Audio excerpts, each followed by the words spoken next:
So look, I just got finished looking at the, well, I don't know, I don't want to call them tabloids, but the newsreel and whatnot, and I just saw. I look at TMZ every day. Okay, so I'm not afraid to admit it. And so anyway, so I just got finished seeing that Nicholas Sparks, the dude that wrote The Notebook, just got separated from his wife.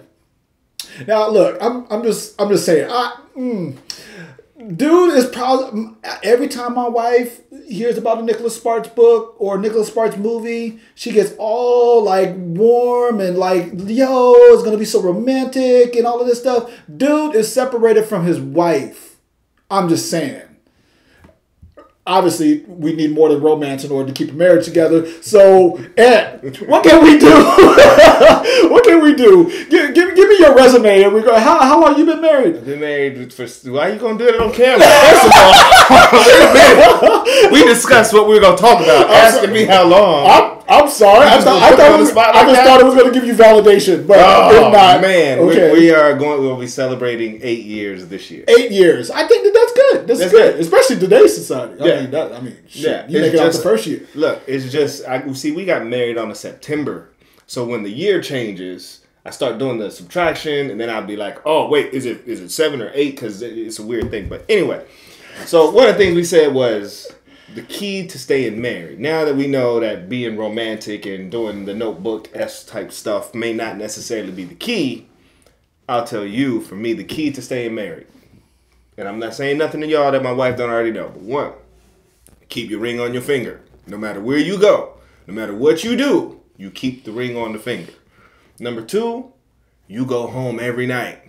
You sleep in your bed next to your partner every night.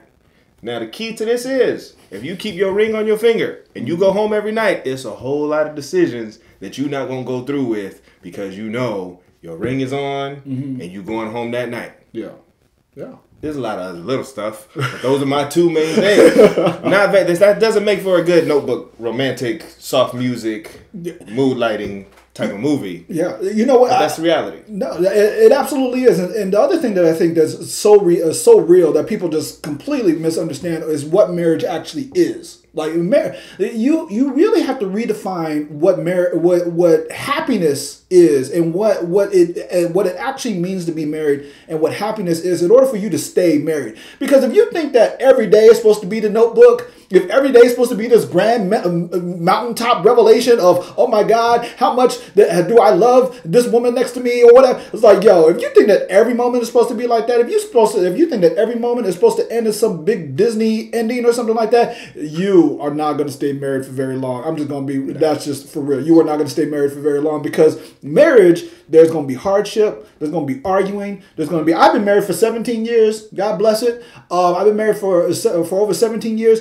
And my wife and I, we still argue. And every once in a while, we still get into a big argument and whatnot. And because... and you know the things are transitioning in her life, things are transitioning in my life. As a woman, don't be mad, but as a woman, she has some, and I'm 43, and so you know there's some. We go through change. We go through change. You know, like, exactly. It's like, I'm not trying to get all like a biology class, whatever. Like we go through changes, and the thing that makes my wife and I successful, if you would, as staying married, and don't define success as not getting into the argument. Quite honestly, marriages that don't have arguments are really weird. Don't be that person, because that's not what a marriage actually is. We have struggles together. We argue about the kids. We argue about how much money someone's spending. We argue about whether we should redecorate the house. Wow. We argue about what? Keep going. we argue about all of this stuff, and yet at the same time, we find incredible joy with each other when we're doing, when we're watching movies. We go out to dinner every once in a while. We have our date night. That's once a week now, if that. We have date night once a week when it's not hockey season, because my son and my daughter, they play hockey, and so.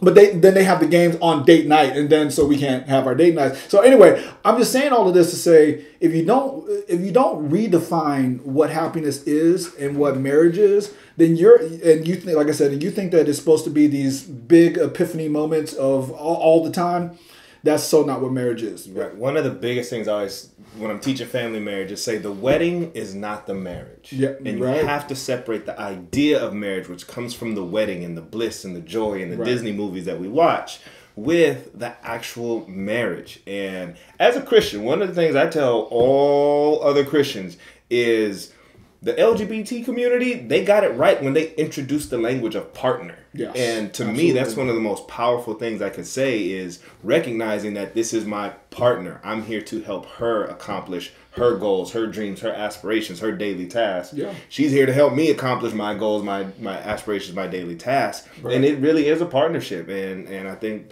Bruce, you said it right. As we go through changes, we have to sort of find who they are again as they're finding out who we are again. And, Absolutely. And this is very kind of notebook-esque. Yeah. Well. But this part is. You have to fall in love with your partner over and over and over again. You do. Sometimes you look at your partner and be like, I don't know you. Wait, when did you become that? And do those things. So Straight up, my wife needs to remind herself on a monthly basis that I'm Dr. Bruce Hoskins now. Because when we met, I was not Dr. Bruce Hoskins. I was frying chicken at Popeyes. Yeah, that's who I was. I was frying chicken at Popeyes. That's when she met me. And so every once in a while, when I talk about race and ethnicity or something like that, she's like, well, how do you know that? It's like, I did my research. This is who I am. yeah. You change and you fall in love all over again. That's true.